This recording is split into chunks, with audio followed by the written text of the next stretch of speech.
What's going on, guys? Thanks for tuning in to another episode of the Red and Gold Standard podcast.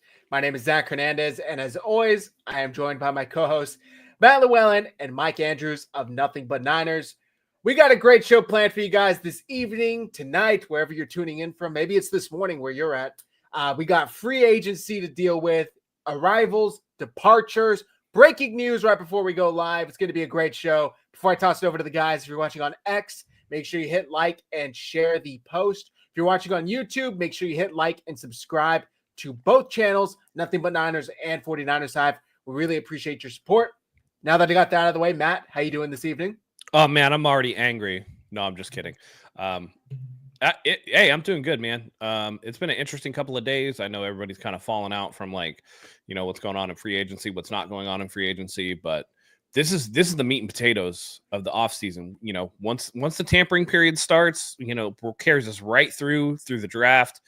And then we get one more little lull before we really get back into training camp. So this is a good time of year, man. So I'm definitely anything but angry for all those in the chat wondering. Yeah, all right. It's going to be an interesting show, like I said. Mike, how you doing? All is well, man. Coming in here feeling good, and then all of a sudden, like you said, we got a little bit of breaking news right before we hit go live. And then in addition to that, I'm kind of agreeing with Matt. I don't think that we have the right to be as upset as we feel or claim. So we'll break it all down. It's going to be a lot of fun. Yeah, so let's get right into it. Let's start with the breaking news. Literally minutes before we go live, it's reported that Mac Jones gets a 2-year deal per Ian Rappaport in San Francisco. Kyle Shanahan, many believe, wanted him in the 2021 NFL draft. Obviously, we all know they traded up and ended up with Trey Lance, but there are reports up until that April draft that Mac Jones was the guy that Kyle truly wanted, but couldn't bear the pushback, the reaction from the fan base for doing all that to get him. What's your guys' initial reaction? I know we just talked a little bit before we went live, but we didn't say much. Matt, I'll start with you. What's your reaction here? They're getting him for a good price. The deal is 2 years. What is it? 7.5. 7.5. $7 million. 5 million guaranteed. 2 years, $7 million with 5 guaranteed, and then there's escalators that could take it up to 11.5. Yeah. Let's just say that Brock Purdy plays. We never have to see Mac Jones except for in the preseason. Having somebody as a capable backup who can come in and, not completely lose you a game for $3.5 million a season is not bad, particularly in NFL standards. And let's not forget that Kyle Shanahan has taken really bad quarterbacks and made them look better than they are. He took Jimmy G. They went to a Super Bowl. Jimmy G went to the Raiders. He's not even a replacement level player there. He was gone quickly. We saw it with Sam Darnold. Sam Darnold goes up. He goes to Minnesota. He signs a $100 million deal. So maybe this is just a salvage project. Maybe it's, just having a capable backup. But I can't be mad at the player for the price. Good point. Mike, what are you feeling? Yeah, player and price are phenomenal. I agree completely there with Matt. And there's also this thing like a peace of mind for Kyle Shanahan or John Lynch. This is going to be somebody in the building's aha, I told you so moment. Either way you try to spin it, right? You're going to bring them in. You're going to let them I won't even call it a competition. Let's just pump the brakes on that part, right? But we will see him in preseason, at least, okay? You'll see him in camp. And someone's going to say, aha, see, this is why we should have got him, or aha, this is why we didn't get him. But this is someone's aha moment, and this could be a power shift, a little bit of a power shift here. And then in addition to that, I don't know how much we want to talk about this. This has more Purdy ramifications than what I think anyone wants to admit right now. If I'm the Niners, I'm not in a rush to extend this kid at all now. I got to see what Jones can do here. You guys thought that wait until August, September was a long time to wait for an extension. I got to see what I could do with this kid now. I got to see what he can do in this system. And when we start comparing physical traits and attributes, there's going to be some people who like some of the physical things that Mac can do more than Purdy. With his arm. Let me be clear. With his arm. Yeah, I mean, Mac's definitely no runner. He's not as agile. He's not as quick as Brock Purdy. But I'll be honest. I was the first to kind of come on here and eat crow that 2021 season because I was like, Mac Jones is horrific. He had like the best rookie season of that class of quarterbacks. He looked really good. It looked like the Patriots got the heir apparent to Tom Brady. Obviously, it didn't work out. I'm thinking of that one like Sunday night game where he went toe to toe with Tom Brady versus the Patriots versus the Bucks and almost pulled it off. But then it just went all downhill from there. Before we knew it, he was benched for Bailey Zappi and then sent to Jacksonville for peanuts. I'm happy with this deal in the sense that it is a backup deal. It's very clear that's what it is. The money screams backup. I'm pretty sure it's cheaper than what they signed Sam Darnold for. I'm not sure compared to Josh Dobbs. Got to be something similar. But like Matt said, it's a 2-year deal for a backup. I'm tired of these 1-year backup deals. It doesn't benefit anybody because by the time they know the system, they're out of here. And then the 49ers are left trying to find another backup quarterback. Brandon Allen's been the only constant in the quarterback room aside from Brock Purdy. And none of us, no disrespect to Brandon Allen, none of us want to see Brandon Allen start multiple games, worst case scenario. So I'm happy with the signing. I agree with Mike. I feel like it has to raise some questions for people. What does this organization think of Mac Jones? Was he brought in as a bargaining chip, as a tool in their belt? Was he brought in to say, hey, all right, that's cool. You don't want to sign? Don't worry about it. We got this guy. Not only do we have him for this year and next year. So we don't really have to stress too much. I don't know, man. Obviously, there's the ties there between everybody thinking this was Kyle's guy in that draft class. Is there any chance like this is literally like nothing? We're reading into it too much. This is obviously first reactions, but like, what do you think, Mike? We're absolutely reading into it too much. That's what we're supposed to do, right? Like right now, the Niners have done absolutely nothing to satisfy the fans at this point in free agency or the tampering period and all that stuff, right? They've done absolutely nothing. You could try to convince yourself that this guy was pretty good or that wide receiver. No, we haven't liked any of the moves they've made. But in my opinion, that's part of the course for the Niners this time of free agency. We really, really don't go out and make big splashes. However, when there's a guy that Kyle wants, he usually gets that guy. And I think that this could be that acquisition for this offseason. And like you said, if this was Kyle's guy all along, what does this mean going forward?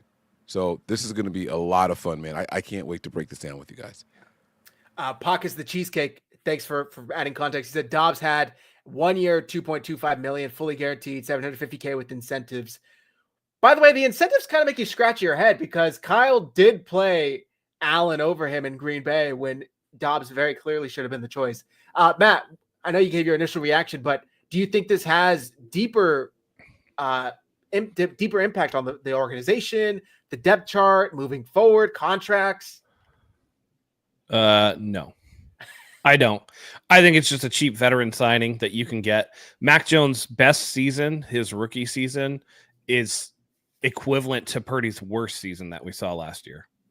So you're not exactly worried about, from a performance standpoint, that Mac Jones is somehow going to come in here and just blow the doors off of everything. That's not going to be how it goes. Kyle has never been a guy that will go to somebody he feels could be more talented just because. Like Brock Purdy's going to have to seriously screw up for them to even take a look at Mac Jones, or he's going to have to get hurt.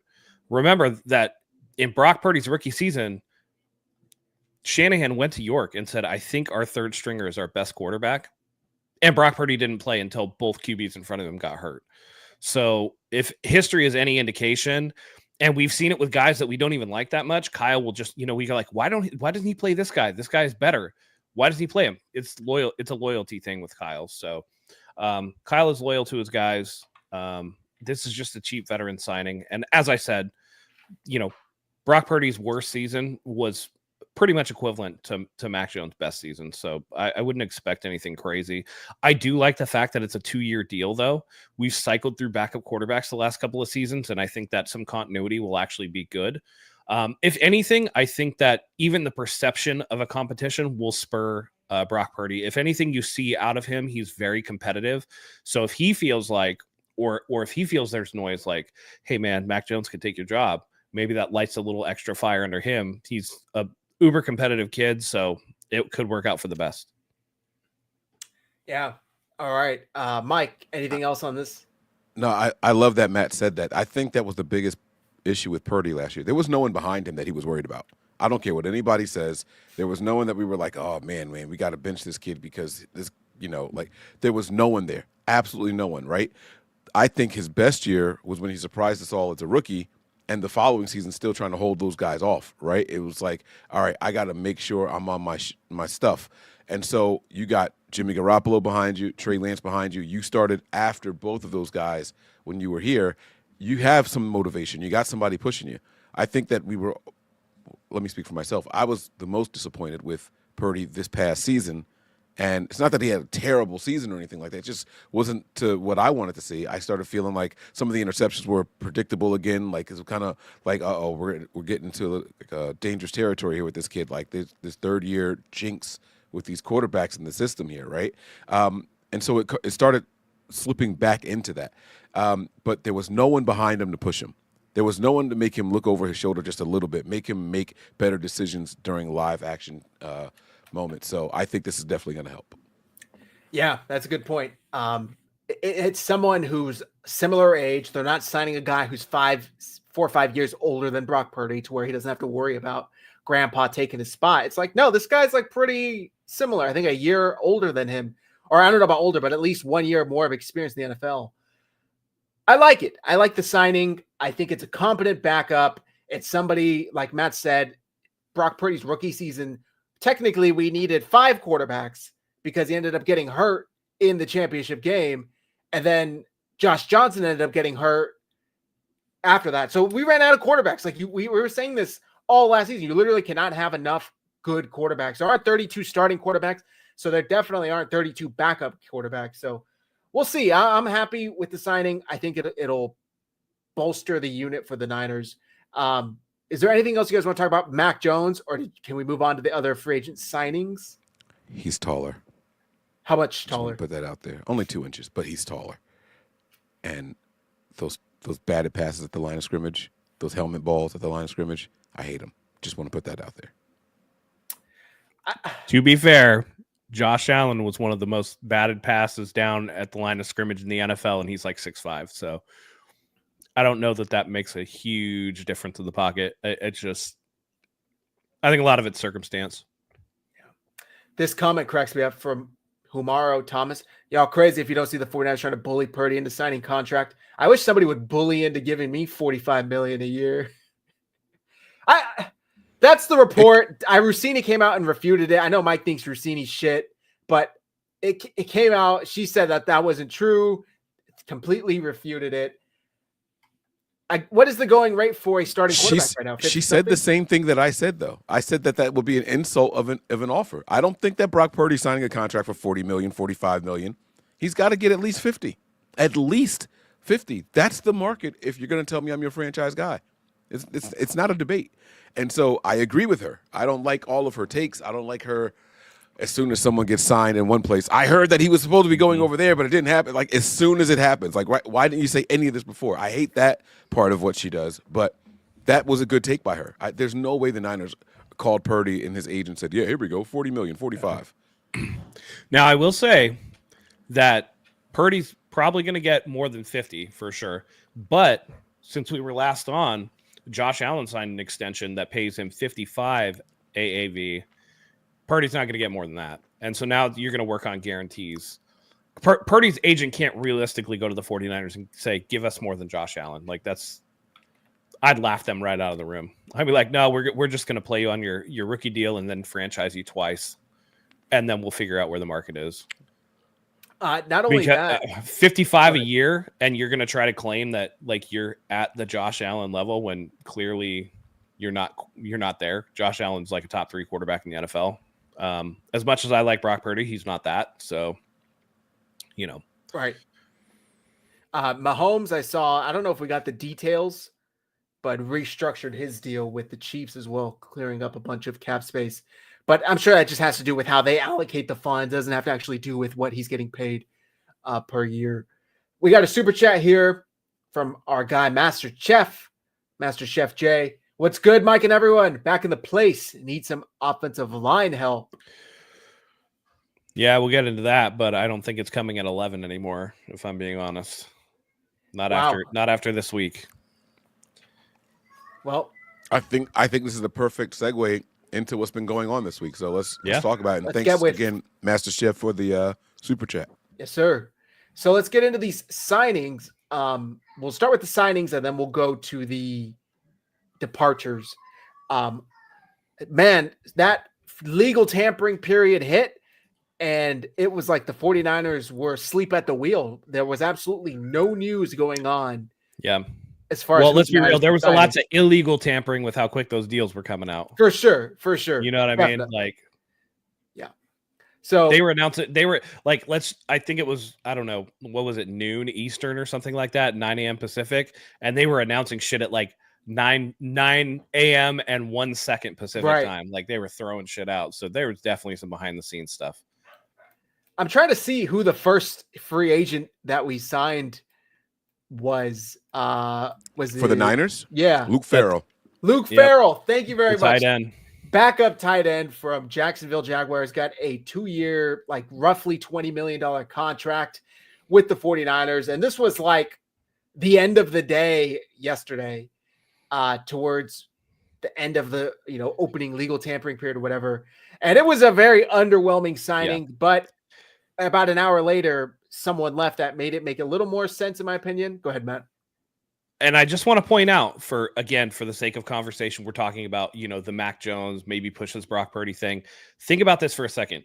The backup tight end got a more lucrative deal by a long shot than what Mac Jones got. Good point. No. Not a good point. That doesn't have anything to do with it. The cost of the quarterback or the player is the cost of the quarterback or player. But the cost of the position, you know what I'm saying? It's the difference in premium position. You're talking about a backup tight end versus a backup quarterback. Right. The contract screams intent. That doesn't mean that the Niners don't hope in the back of their minds like that this kid can come out here and outperform them. And now we keep that contract low and we can do something now.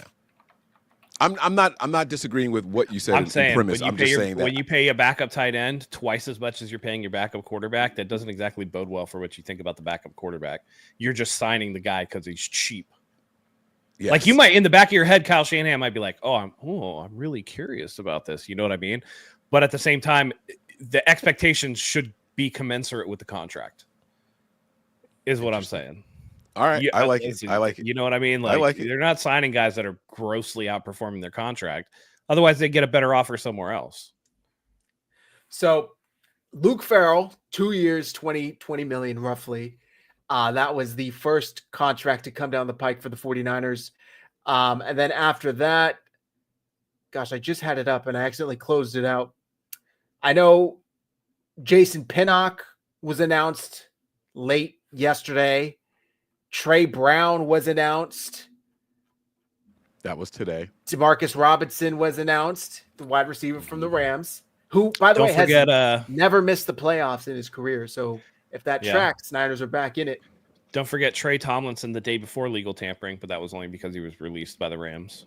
Right, cornerback as well. Trey Tomlinson. Am I forgetting anyone? And now Mac Jones, obviously.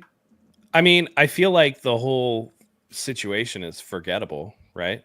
Like these are just camp bodies, it seems like. So I don't know that you're really that excited about anybody. Demarcus Robinson is like I think that's a sneaky solid signing. I think that's if you're my looking top for like signing. A chain mover, he's probably the top guy. So, that I would put Mac Jones up there just because of the need at the position, and now you got it out of the way. There was also so we can put everybody doing their mock draft mocking like a Tyler Slow or whoever else the 49ers. Y'all can stop that shit. Yeah. Also safety Richie Grant.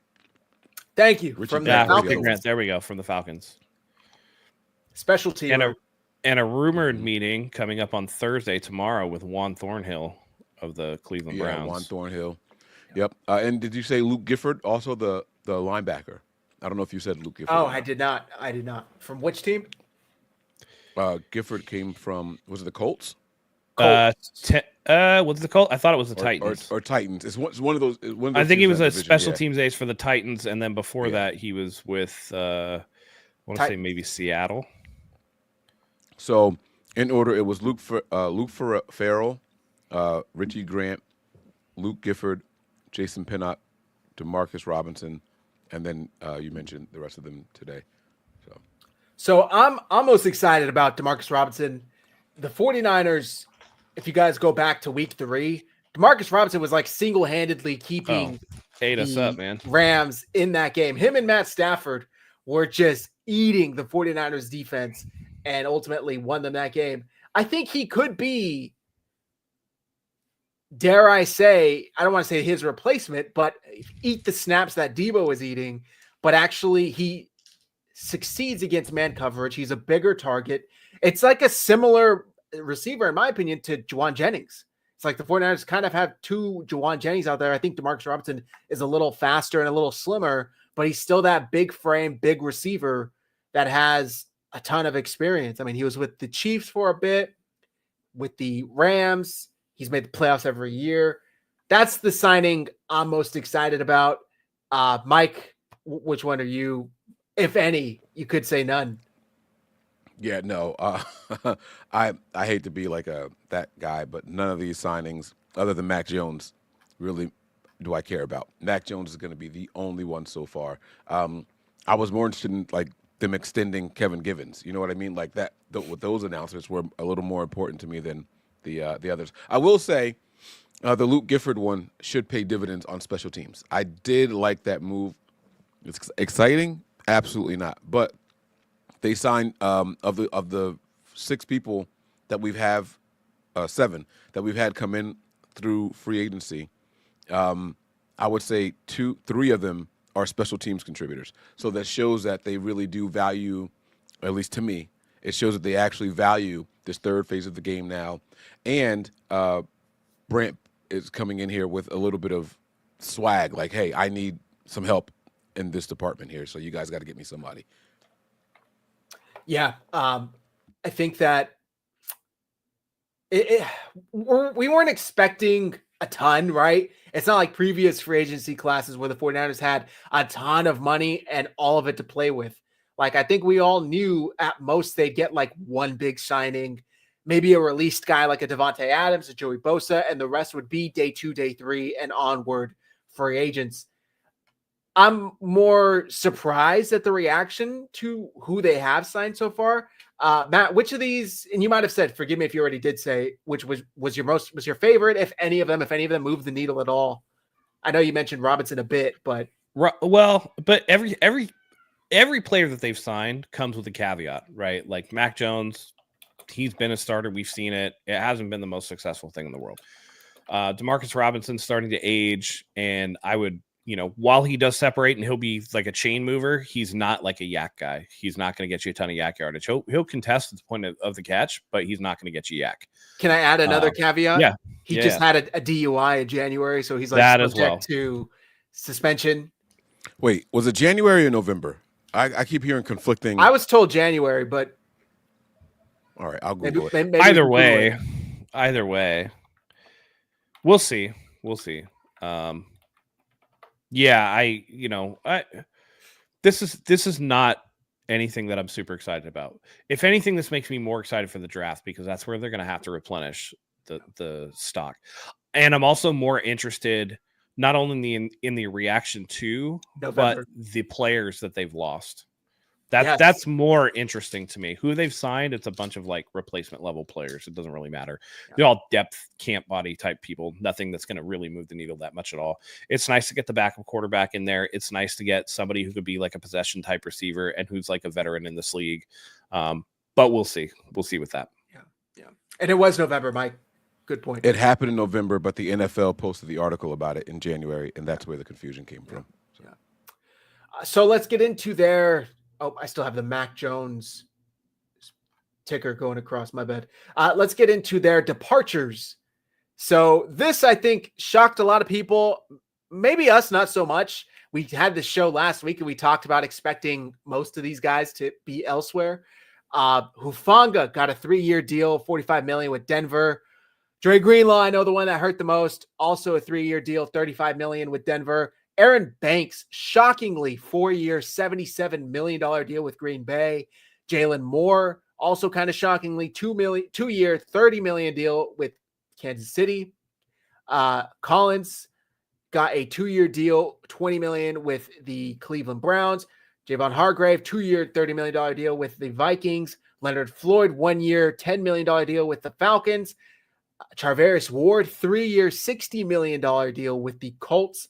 And Elijah Mitchell, 1-year, $3.5 million deal with the Chiefs. And these are only guys that have re-signed. Also, late yesterday it came out, Kyle Juszczyk was released after being asked to take another pay cut, and he refused. Yeah, Aaron says here, it's the contracts that surprise me more, something like a combined total of $270 million. What do you guys think of these 49ers that let go?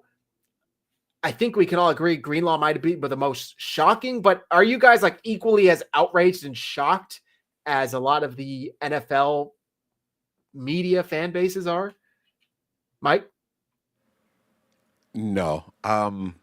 There was like, you could read this list name by name and be like, yeah, I could see them letting him go, right? Like, you can sit here and sincerely go through these guys one by one, be like, all right, I understand what's going on with Jalen Moore, right? Like, I could definitely understand what's going on with Elijah Mitchell. Like, if you just isolate them all. But when you read the names as a list, it's like, man, that was a lot of good players or a lot of good moments. That's what happens when you start reading it as a list, a running list of a bunch of names. It's like, man, like, these were some good players. They really gave us some good times, right? But no, we've been disappointed with Hargrave the entire time. Malik Collins, one and done. Leonard Floyd, one and done. Not that they were terrible, but they just weren't. They weren't anything to write home about, right? Dre Greenlaw couldn't finish the last 2 seasons. Everyone loved him, wanted him here, myself included, but you could understand the Niners saying, we doubt his ability to stay healthy long-term going forward, right? Charvarius Ward, we knew what happened with him. We knew that he didn't want to be here anymore. And not for nothing, his play was so up and down, I'm fine with him leaving as well. I'm fine with him leaving as well. Aaron Banks, you guys know I went to bat for this guy, down in, down out, game in and game out. But to sit here and not acknowledge the decline in play would be silly. It would be absolutely silly. So you could see the Niners not so much passing on him because of his play, but how much he was going to demand. His agent knew that kind of money was out there available for him. The biggest shocker to me is the contract that Hufanga got. Hufanga got more money than Richard Sherman did when he came to the Niners to go to the Broncos. Can someone out there make logical sense of that? Did I miss something with Hufanga? Is he someone that I don't know? That, like, am I confused with who he is when I was watching him play? Didn't you hear he's Palomalu? It looks like I don't think Palomalu ever got a contract like this. I mean, I don't know how much Joe Montana made in his entire career. Look at Mac Jones, what he just got. So, but Richard Sherman was at least this regime, right? Like, right. You give Richard Sherman 3 years. What was it? $39 million. I think he averaged $13 million a year. This guy got $15 million a year to be a safety. That's insane more than a safety. He's this is good. I'm not going to trash the man because he was just on the team, and I do like him. What I wanted to say before I bit my tongue was he's blitz boy with a little better range. You know, like he's Jamal Adams with a little better coverage skills, in my opinion. But he relies so heavily on his instincts that he gets burnt or he gets, he makes the play or he gets burnt. And in my opinion, that's a ton of money. And look at what the Broncos did last year. I shared the tweet in the chat last night. They made the playoffs with something like $90 million in dead cap that they ate. Most of that, I think, was Russell Wilson. But they were able to have a kind of retool year successfully. First year head coach, first year quarterback, and eating a ton of dead cap successfully. I think that's kind of the model for the 49ers this upcoming year. Not to get too sidetracked because we're talking about these players that departed, but it just kind of got into my mind. Man, Hufanga got a giant contract. Charvarius Ward got a giant contract. Jalen Moore got a big contract for his, I guess, filling in for Trent Jones pays you handsomely. But Aaron Banks, $77 million with the Packers, and they're acting like they just signed, the next Brian Bulaga or, Joe Staley over there. Matt, which of these surprised you the most, or which of these hurt you the most to see go? Man, it was definitely Banks. For the amount of money that he got, I was like, good Lord, man. Like, I don't know. I think that this just proves that we're much more in tune with like the 49ers than just in general. And it's kind of true when you look at the reaction to from all the national talking heads about who the 49ers have lost. And they're like, oh, they're completely tearing it down. This team sucks. It's this and that. Like, they're completely rebuilding and all that stuff. It is what it is. But yeah, the Banks money definitely got me. Jalen Moore, I thought, got a little bit more than I expected. Hufanga got about the right amount. The biggest surprise to me, I would say, is the 49ers deciding that for about $13 million that Dre Greenlaw wasn't worth bringing back. $13 million a season. That would be the biggest surprise. And even then, I'm kind of like, well, maybe they're looking at it from they've seen how easy it is for him to get these little nicked up injuries, like these little nagging injuries on top of the two major injuries that he's had. So maybe they felt comfortable letting him go. Maybe they really like what they see in D Winters and expect him to come back next season and do something very good. So it's just interesting. I think that this was a reload year where they have a lot of picks. And I think, are they to 12 officially now with the Deebo Samuel 5th round pick that came in? Yeah. They were at 11 the comp picks. And then today, because it was the first day of the league year, the Deebo trade became official. So now they get the 5th. They should be at 12. Really? I thought that was already accounted for. No. Yeah. Interesting. An official trade until, yeah. So that's like all of the cap money, the dead cap becomes official today. That's why they released, the NFLPA released the adjusted salary cap season, because it includes the rollover cap from last year and all that stuff. So, because if you look at it, the 49ers have $42 million in cap space. So it's not like they're completely behind the 8 ball after the cap adjustment. They just, I think they're just ready to churn some of this roster over, and they're trying to, you got guys with the stench of 2 Super Bowl losses on this team, everybody around the same age. It's time to start staggering these players in terms of their age, their mileage, to try to kind of, get to a point where you can be a sustainable 10, 12 year compete every year type of franchise, and this is how some of the really good teams do it. It's like, oh, the guy wants the 3rd contract. It's probably time for him to go get that elsewhere. We gave him the 2nd contract. We got him for his best years. Better to get out a year too early than a year too late. So that's kind of where we're at with that. Lyle says it's 11. We lost a 5th from that accounting error from a few years ago.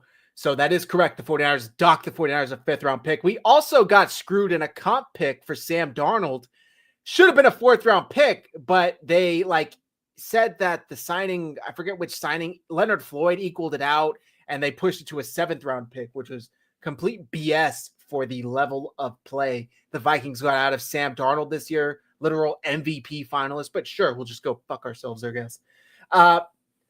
This list of 49ers that left was not surprising to me in the least.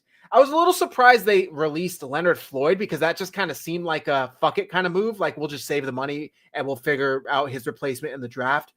Because I think it happened very shortly before Joey Bosa announced he was signing in Buffalo. So I was like, oh, well, maybe they're nope. Didn't matter. Joey Bosa wasn't coming here. Devontae Adams wasn't coming here. He signed with the Rams. But as far as all the other moves, they made perfect sense to me. And I responded to Emmanuel Acho, who was having his typical clickbait BS. And I'll just read the tweet out to you guys, because I feel like a lot of the Niners fans on X shared my same sentiment. Good old two-head. Yeah.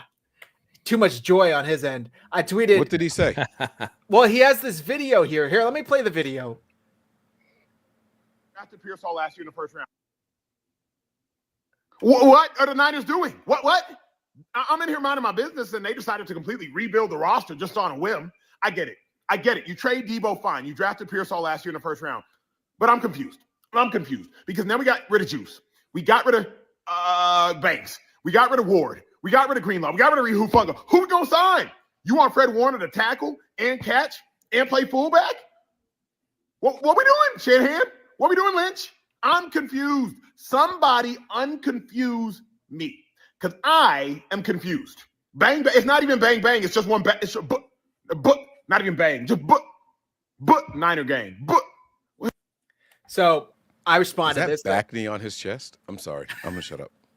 I said, number one, Debo requested a trade. He was gone one way or another since he felt the need to include Debo Samuel in his free agency departure losses. Two, Dre Greenlaw was going to be hard to keep with his market. We all said, hey, going into this past month, there are at least 3 teams that are going to be competing for Dre Greenlaw. The 49ers are one of them. Number 3, Mooney Ward made it pretty clear he wasn't coming back here with the tragedy his family just suffered through. He said in his exit presser, his wife struggles to even come to the state of California. As much as I love Charvarius Ward and will always root for him, I just don't think there was any scenario in which he was coming back to the 49ers. Number 4, an aging fullback, regardless of his effectiveness, that gets maybe 1 to 2 touches every other week, is not going to be a big part of a team looking to retool and get younger. Number 5, Hufanga's replacement was drafted last year in Malik Mustafa. The 49ers clearly knew he'd command a pretty penny. You can agree or disagree with their decisions, but let's not act like we'd all prefer they break the bank to keep that list of players when it had a grand total of 0 Super Bowl wins. It wasn't working. Like, it very clearly was not working. Why keep trying to do it? We're rearranging the ship, the chairs on the Titanic here. So I just don't understand the outrage. Yeah. And it goes to show that Kyle Juszczyk was one of the first names that he brought up. And it goes to show how much the national media just looks at the names rather than the performance. Kyle Juszczyk was here for 8 years, and he got 60 carries in 8 years. Okay? I want you to think about that for a second. He had 5 touchdowns, 5 rushing touchdowns in 8 years. Like, what are you missing out on? You can get somebody cheap for that. You can draft a fullback if you need to. I also think that they're probably going to change up the offense a little bit, and Kyle Shanahan's going to not use the fullback as much.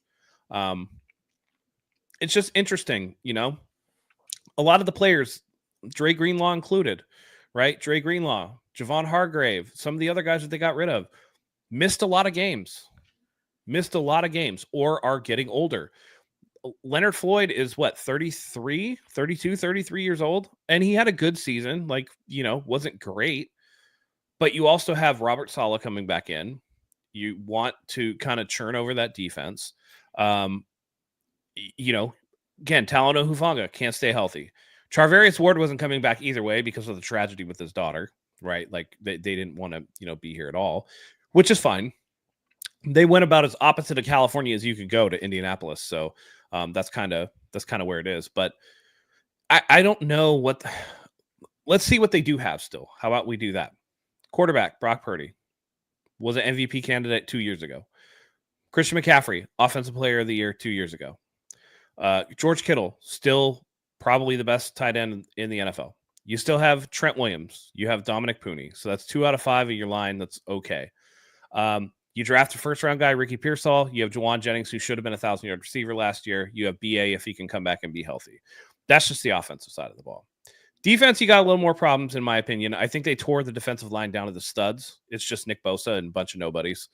So they really have a lot to put into that. Then linebacker, you still have Fred Warner. Cornerback, you have 2 good guys. You have Renardo Green, and God, why am I Deommodore Lenoir. And then you have Malik Mustafa, who is a promising rookie of safety, and you hope Jair Brown kind of picks back up and gets over the sophomore slump and does something. If you just look at the tentpole players at each position, it's not a bad roster. So I think it's a bunch of hand-wringing. They have 11 picks in the draft. Thank you for the correction, whoever put that in there. They will be fine. The 49ers will be fine, particularly if they can have a draft class like they had last year. And I know that's not a super realistic expectation, but if they can have something close to that, they will be fine. If they got anything in between last year's draft class and the prior 3 years of draft classes, they're sitting fine. I mean, they're in such a tough predicament right now because if you look at the draft classes from 2023, 2022, and 2021, I don't know how many starters are on this team from those draft classes. Not many. not many at all. So it's very ugly. It was a very ugly couple of years of drafting. I want to get some super chats, and then Mike, I'll get your responses to anything I or Acho said. Our guy Sean, $5. Maybe we can go sign Thurman Thomas, Cornelius Bennett. I don't know. I don't know the name. Bruce Smith and Jim Kelly, raise Mark Levy from the dead and run it back. Yeah, maybe we'll get Bill Walsh to coach it too. And another. Go ahead, Mike. No, I was just saying he's right. Can't be afraid to like move on. Like, come on, let's go. Let's keep it going. Nick with $5. Who do each of you want at 11, and who do you think we actually draft? I promise you we will get to this hopefully at the end of the show, but we are not ignoring you. I got you, Nick. Mike, your reaction to Acho, anything I said, the reaction to these guys getting released, people saying Niners Super Bowl window slammed shut with these releases. They're tanking. What's your reaction? My reaction is to just go back and pick any year other than 2017 when they first got here. This is all the same. The 49ers have made 2 big splashes in free agency. 2 in their 8 seasons, counting this one. It was Javon Hargrave and Richard Sherman. That's it. That is it. There is nothing else. I would argue Charvarius Ward. Okay. The reason I didn't include him is because he was like the undrafted guy. Now the salary said, oh, they expect a lot of him. Like what you said about yeah, Mac but he Jones, was like good in the Kansas opposite. City though too. He was like an established player in Kansas City by that point. Yeah. All right, but okay, so cool. Let's include him, right? You got 3 of 8 once you include him. This is part of the course. We are not a big free agency spending team. We've never have been. They're actually a big like trade for guys team that other people don't want. You know, that's how they got. I mean, D Ford didn't end up working out, but they did D Ford. They did Jimmy Garoppolo. They did Trent Williams. You know, they did Chris McCaffrey. Yep. That like they seem to just trade for dudes. That seems to be their more MO. Go ahead, Mike. Oh no, I'm Okay. with you. Like I just don't think that the free agency period is a lot of what people like. We have never been the Cleveland Browns. We've never been the Chicago Bears. You know what I mean? Those are we've never been the Miami Dolphins, right? Those are teams that always seem to make big name splashes. Hell, even the Rams, right? We don't do that. We haven't been that. This regime does not do that. When you go out and get a guy like Charvarius Ward, no one was excited about him. It was like, okay, well, that's a solid pickup. But that's the top of the top of what we do, right? Like that might be the biggest contract. Him and what's his name? Hargrave. So it's like we gotta chill out with the expectations and don't let the outside national media change your view on what this team normally does, because this is all part of the course. So I don't think you want to go through the time right now to do this. We can if you guys want to. If we go through each free agency class that the 49ers have signed, I think all of you guys would be very happy they're not dishing out tens of millions of dollars. Because aside from maybe one each class, they're all shit. They're all shit.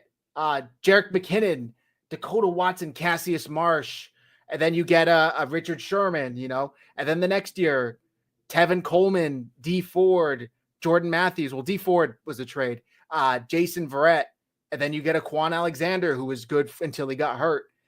They're not known for like really getting these free agency classes right on the head. So I'm fine with them not dishing out tons of money, especially because this isn't like the previous years where they didn't have a first round pick. Not only do they have a first round pick, they have number 11.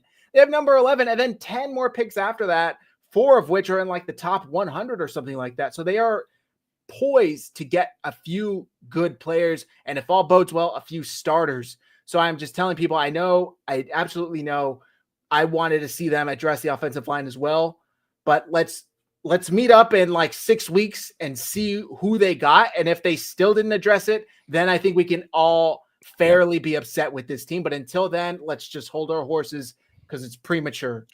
And let's be fair, the team that wins free agency very rarely does anything in the regular season. And this goes all the way back to the whole Nnamdi Asomugha to the Eagles, we have a super team thing, and they didn't really do anything. Just be careful. Again, it's easy to win the Super Bowl in February, March, April, whatever, but then you got to actually play the season. So I'm willing with 11 picks. not only 11 picks, but 7 of those 11 are inside the top 150 of the draft. They're going to get some talent.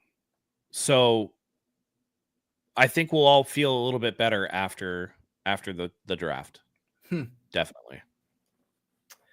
Yeah, I'm not ready to, I think it's a little premature, like I said, to be like, oh my God, they're tanking. Oh my God, they're purposely trying to play, tear down the roster. These are all, I would love to people to see that list of Niners that signed elsewhere.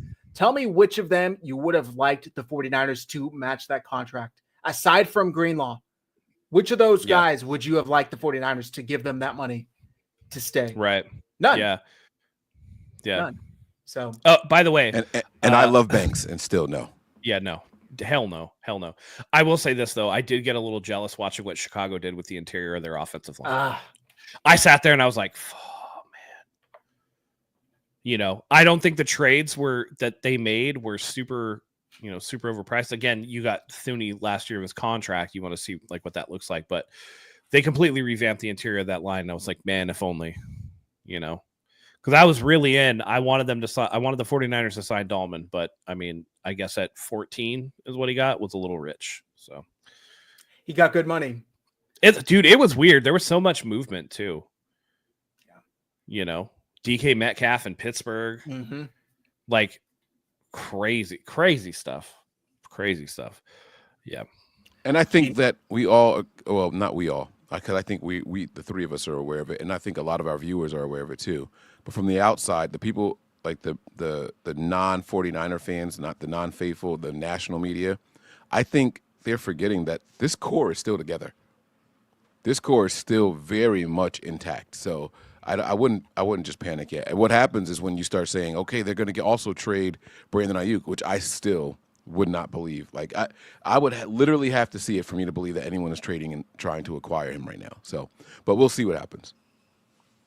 Yeah, I don't know. I saw somebody comment in here, check Bay Area Bob's. And if you guys don't know, Bay Area Bob has had some inside posts before. He doesn't consider himself an insider, but he does hear things. He'll put them out there. And he posted hearing the rumblings about a 49ers trade, checking in on it. Talk soon. That was at 4:22 today. Take it with a grain of salt if you want something to keep an eye on. Brandon Ayuk is the name that's out there. Did you guys happen to catch the simultaneous report chatter, which I thought was interesting, between 49ers beat reporters and Vikings beat reporters talking about how Kevin O'Connell holds a lot of power and he's checking in on other quarterback options to see maybe not starting JJ McCarthy right away. Yeah, right. I thought it was interesting. We saw Silver talk about it. We saw, I think, Barrows talk about it. Is he checking in on Purdy? No, the only reason that they would be looking for any type of quarterback assurance is if they feel like, they don't want to take a chance on McCarthy's health. Because he had the meniscus repair, so he missed the entire season. But they drafted McCarthy. He was 9th overall, 10th overall selection. He was a top 10 pick. Like, they're not gonna not play him. And again, it's not like, oh, he looked dog shit. Like, his preseason game, he looked really good, and then he was just injured. So I don't understand what they would gain by trying to not have JJ McCarthy start. I thought it was interesting. The two teams that happened to be reporting on his interest in other quarterbacks had to be not only them, but the 49ers, where the Niners are in the middle of this contract negotiation period with Brock Purdy. John Lynch has publicly said, we'll listen to anyone, any offer. I don't think they'd move him, but boy, would that be a big, big trade. God, man, this is why I just want Brock Purdy to sign the goddamn deal. So we can not have a quarterback controversy for one season. It's been 5 fucking seasons of this. Like, I'm so over this shit, dude. It never ends. We've torn the defensive line down to the studs. We have a shit interior offensive line outside of Dominic Pooney. We might run it back with Brendel and McKiv shits, and people want to talk about the fucking quarterbacks. Like, come on, man. I'm so over this shit. I needed this one. This is the one I needed, though. I'm sorry. This is like the redemption tour. I'm telling you that this was special. This was different. Okay, let me ask you guys this, and then I'll get off of the quarterback stuff. Who wanted this guy right now? Who do you think is responsible for getting Mac Jones back in this building? Who said get him if you can? Was it Lynch? Was it Shanahan or someone else? It's got to Bro, be. it was probably Parag with as much penny pinching as he's been doing. Listen, here's the thing. You can't have it both ways. You can't have the reports out there saying that John is getting a bigger role and Kyle is taking a back seat because Jed wants this. He wants to cut money and Parag's cutting money. But then all of a sudden it's like Kyle's like, yes, bring in Mac Jones. And they're like, okay. Like, you can't have it both ways. That doesn't make sense to me.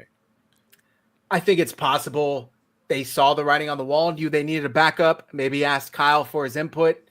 Kyle said, if you can get him, this is who I'd want. But out of the backup quarterback market, I really don't know who else. I wanted Jameis, so I do know who else. I wanted Jameis Winston, but maybe he couldn't be had for 2 years, $11 million. Maybe there's an actual Jameis Winston would have been funny, but like disastrous. But he's also going to get like $15 million to be a backup. Right. Yeah. He would be too much. So I think that outside of Jameis, there aren't really options that are feasible and make sense financially to sit behind Brock. And here's the thing. Jacoby Brissett got a bigger contract than Mac Jones did from the Cardinals to be Kyler Murray's backup. Wasn't substantially bigger, but it was bigger. Should we be shocked at this cost? Like, isn't this a little low? That's what I'm saying. Yeah. 3.5 a year is cheap. Yeah. What did he get last year to go to, or 2 years ago to He go was to on his Jacksonville? trade, wasn't he? He was still on the rookie contract. Yeah, he was still Is on that the what that rookie was? contract. Yeah. Wow, like this is a really, really low number for a backup quarterback. Like it's ridiculously low, if I'm being honest with you guys. I don't know, like, if It's low. Yeah. By the way, Joe Boyd, why spend $11 million on a third string? He will be the backup quarterback. He will not be the third string quarterback. Everyone on Twitter trying to emphasize how much power Kyle has lost when it's all just speculation and reports. Right. We'll see. Just going through some of the comments here. Jordan says, deepest DT draft. We will be okay, guys. They will replenish the trenches. That's my hope. Replenish the trenches in this draft. You want to know how bad or cheap the Mac Jones deal is? I'm looking He's up getting the he's Zach getting Wilson less contract. He's getting $1 million less guaranteed per year, or he's getting $1 million less guaranteed next year than Jimmy fucking Garoppolo. Right. Like, it doesn't make any sense. No.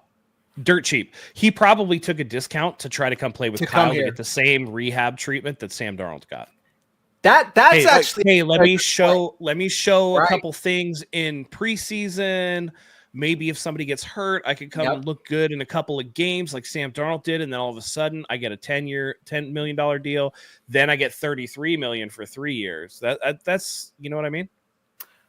Great point. Also, Nigel says, how much is Zach Wilson getting to back up Tua? He signed a 1 year, $6 million deal, which is significantly more than 3.5 a year. Like, that's what I don't understand, just how cheap this contract is. And it's for 2 years. Yeah. So He said, "Screw it! I'll take 2 years of $3.5 billion." Matt brings up a great point, and that answers Mike's initial question: who wanted Mac? It's possible Mac wanted here, and he said to his agent, "Get the deal done. I really don't care. I'll pay pretty much close to the fucking vet minimum at this point. Like, I'll play there. I want to rehabilitate my career, and I want to prove to the NFL I can start." He just saw what Shanahan and Shanahan's system did to help rehabilitate the image of Sam Darnold that allowed him to go compete for the starting gig in Minnesota. I think this is a very interesting signing, and I think Mac brought up a great point, probably had a lot to do with it. He didn't just come here for the heck of it. He didn't come here clearly for the money. I'm sure he could have got more elsewhere, but he came here knowing what the opportunity lies. He's here to look good in a couple of preseason games in hopes of playing for that third contract. That's what that is, because nobody's expecting him to come in and like beat Brock out. Like, that's not going to happen. If anything, Brock has shown over his couple of seasons that he has much better in-game processing than Mac Jones has. So, Mac is slightly taller, maybe has a slightly stronger arm, but everything else from athleticism to decision-making to grasp of this offense is for Purdy. So, like, I don't know. I don't know if anybody realistically thinks this to be a competition, but the 2 years thing and for so cheap has to indicate that like maybe Mac Jones agents reach out to the 49ers and been like, hey, like Joshua Dobbs left. Like, do you guys need a backup? Because Mac Jones would love to come play for Kyle Shanahan. We could even do it at like a discounted rate. And then, of course, then it doesn't even matter whose like decision it was. They were probably like, oh, we can get Mac Jones for 3.5 a year. All right, let's bring him in. Lake City Fresh brings up a good point. Connection to Mick Lombardi. He was the Patriots quarterback coach, I believe, when Mac was there. He is now Brock Purdy's and the 49ers' new quarterback coach. He replaces Brian Griese. Also, Elijah says Ian Rappaport said Kyle Shanahan was a key factor in Mac Jones' decision. Which just makes all of the local reporting that Kyle Shanahan lost power or whatever, it's just all speculative crap. It's the same thing every year. You know, it's like people are busting out a Grant Cohn tweet from September before the last season started about how Jed was mad about money and then like bringing it back around for some type of like weird victory lap. It was like, all right, I guess if that's what you guys need. Which is funny because they've like never generated more revenue probably in the entire existence of the 49ers. Like they made $140 million in profit. Right. They may not be winning Super Bowls, but they have been continuously successful as far as deep playoff runs. They've never been one and done in the playoffs under Kyle Shanahan. Yeah. Like they are consistently, they always have top selling jerseys. The ticket sales are always up there. They're not hurting. No, and they're doing the $200 million renovation for the Super Bowl, which is probably why Jed liquefied some of the shares. Because at the end of the day, once all of that is done, it's not like Jed can't go back or like the York family can't go back and reacquire those shares. They totally can. They're still majority owners. People are in and out of ownership all the time. But to just think that, like, listen, they needed to get younger. And eventually the salary cap bill comes due when you start. I mean, they've restructured guys for like 5-6 years in a row. At some point or another, they needed to bite the bullet. And I think that they thought that this year was the best year to do it. Mm-hmm. That's why they have $84 million in dead cap. They traded Debo prior to June 1st to get that 5th round pick because they were like, we'll just eat the entire contract right now. And we'll just get it off the books for next year. And I mean, it makes sense because if they don't spend all this cap money and they roll over into 2026, now we're looking at the 49ers potentially having what, like $100 million in cap space? Something ridiculous like that with still good players at each tentpole position and being able to go like, oh yeah, no, now we can go and get like a good free agent if we want to. Now we can make a trade. Now we've drafted well and we can go get like somebody else. I don't know. I think that's just team building. Buffalo did it like last year with the Stephon Diggs deal. I think they had like $65 million in dead cap last year. Went to the AFC Championship game. So it's possible. Denver too. Denver had $90 million, I believe, in dead cap. Yeah. Most of that was Russ, but yeah, absolutely. Yeah. And look what they did this year. They arguably did some of the best work in free agency this season. Yeah. I'm not sure if this is the total. This might not include. No, it's more. It's over 80 now. Yeah. But this is a good chart. Debo, $31 million. Eric Armstead, we're still paying $50 million for Eric Armstead's dead cap. Charvarius Ward, $12 million. Leonard Floyd, $8.6 million. Kyle Juszczyk, $3.5 million. Devondre Campbell's bitch ass, $2.6 million. Dre Greenlaw, $1.8 million. Isaac Yiadom, $1.1 million. Feliciano, $470K. Latu, $428K. Danny Gray, $212K. Jared Kingston, $103K. And that's not even the complete list. So I think the 49ers are real quick. I think they're smart to say, you know what? Let's just fucking get it all in right now. We're paying the dead cap. We're biting the bullet. We have all these picks. Let's do it. And let's see how competitive we can be. We, like you guys said, we still have the rest of our key pieces here. Let's see what we can do. And let's see what we can add through the draft through cheap price controlled contracts. We don't have to worry about extending these players for 3 to 4 years. Let's see what we can do. And next year we'll start fresh. Mike, go ahead. How is Mooney Ward still on the books when he played out his whole contract? I don't get that. If they did such a significant extension amount. Or a contract, what's it called? Like a modification, or you know how they like redo their contract, restructure. They kick the can down the road. I don't remember them doing that with him. Okay, maybe I missed something because let me Google. That's a lot of money for someone who finished their contract out with the team. Unless they were like phantom years on the end, so they could just do that. But Yeah, they put void years at the end of contracts that they can kick like signing bonuses and like restructures down, where it'll be like dead cap money, but the player won't actually be on the team. gotcha. Okay. Yeah, All right. it's just a way to spread out some of those like immediate cap hit or immediate cash type situations. I was trying to see if there was anything on Google regarding him with a contract restructure, but I can't find anything. But that is a good question, Mike. No, yeah, I was just wondering. No big. But again, like out of the players that the 49ers lost, who is the reliable game changer? Nobody. See, Someone- you said the word Ward- reliable, and that's not right. Ward is the biggest loss as far as like on-field production that we've had over the But past. even since then, last season we watched him play this soft ass baby shit zone where he would give up stuff in front of him, and he wasn't that good this year. I agree. He was the third best corner on the team. Lenore and Green were both better than he was this year. I'm just So saying, like out of again, that list, between injuries and performance and everything else, like who was the reliable playmaker? Debo, Greenlaw. Yeah, Slick, it wasn't Greenlaw. Greenlaw played. Oh, you mean last year? One Last or year. two games. Yeah. he played about a quarter and a half, if I remember correctly, Right. Thursday night. And again, when he came back, he got injured in the first game that he played in. Now you look at it going forward, like, dude, he's like 27, 28, like, or however, 26, 27, 28 or whatever. He's got a significant lower body injury. He had another season-ending injury before. He plays incredibly physically, right? Like we all talked about the Greenlaw 15. You were going to get a Greenlaw 15. You know what I mean? Like, but at the end of the day, those players that are super physical like that flame out. I mean, look at Deebo Samuel, right? Very physical, very physical. Then this last season didn't like really break any tackles. I think that physicality is catching up with him. So I don't know. Ace Sprout, good point. Honestly, losing more. Jalen Moore sucks. All the work we put in, he was looking like he was turning the corner.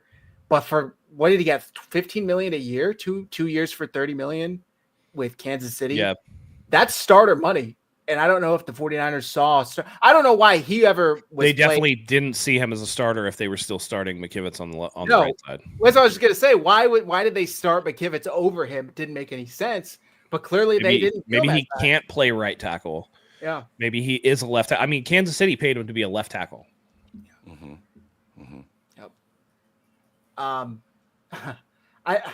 Ward Mac Jones only side because of favoritism. To who? What relation does he have aside from the quarterback's coach that was just hired? I don't get this. Again, $3.5 million a season for your backup quarterback who has some pedigree as a starter and who won't lose you games when he like abjectly, like, let's just say Brock Purdy gets hurt, Mac Jones comes in the game. You're not immediately going like, oh, we're screwed. We're screwed. You know what I mean? It's like, okay, if we can adjust and help Mac Jones out, we can still win this game. You know what I mean? Like, that's kind of the mentality going into it. Whereas like in the NFC Championship game, when they had to rush out, what's his face? Josh Johnson. And we're like, oh, dude, we're cooked. We're cooked. It's done. Yeah. It was almost like, oh, Brock Purdy's coming back in just to hand the ball off. Maybe that'll actually be better. That's how bad Josh Johnson was. So we can't go through that again, right? Last season, I don't care what anybody says. I know people were all up on Joshua Dobbs and all that stuff, but when Brandon Allen and Josh Dobbs had to play, it's like, woof, gross. I don't like any of those. They're not going to win you games. So at least this isn't that, but again, we should be very grateful that these players got these contracts because this will equate to 3 or 4 more comp picks next 2026. So I think we reached great. max of 4. projected max of 4, and the fact that they're not signing a bunch of top dollar free agents actually keeps that comp picks maximal value. Mm-hmm. We are actually, if a 5th one existed, we would have 5, but we max out at 4. So we still can make one more decent play, and it might just devalue something as opposed to where it is. So that's great. So overall, for the 49ers' first day of free agency, I'm happy. I'm happy with it. I'm sad to see these players go because I am a fan, right? At the end of the day, I'm a fan of the team. I appreciate Drew Greenlaw. I appreciate Hufanga, Ward, all these guys I rooted for. But at the same time, I wouldn't have wanted these contracts to be given by the 49ers to these players. Not only would I have really put them in the hole financial, obviously they couldn't give out all of these, but even like the top 5, I'm fine with them going. They were often hurt, often, on IR, couldn't finish games, or a liability. Elijah Mitchell, I don't even know if we talked about Elijah Mitchell going for $1.5 million, I think, to the Chiefs. So that's a player that now the Chiefs are going to have to deal with. Now I say this and watch, just like Jerick McKinnon, he's going to have 5 healthy seasons of 1,000 yards, but who knows, man? I don't know. I'm happy to see them go. I wish the best for them, but I think it's best the 49ers move on. And again, this is the oldest roster in the league by average, guys. The average age of a 49er is 29 years old. That's just insane. It's not sustainable. It's not a good long-term plan. They need to invest in their youth. It started last year. This retooling, rebuilding, whatever you guys want to call it, started last year. Thank you, Faya. 3.5. I said 1.5. 3.5 for Mitchell.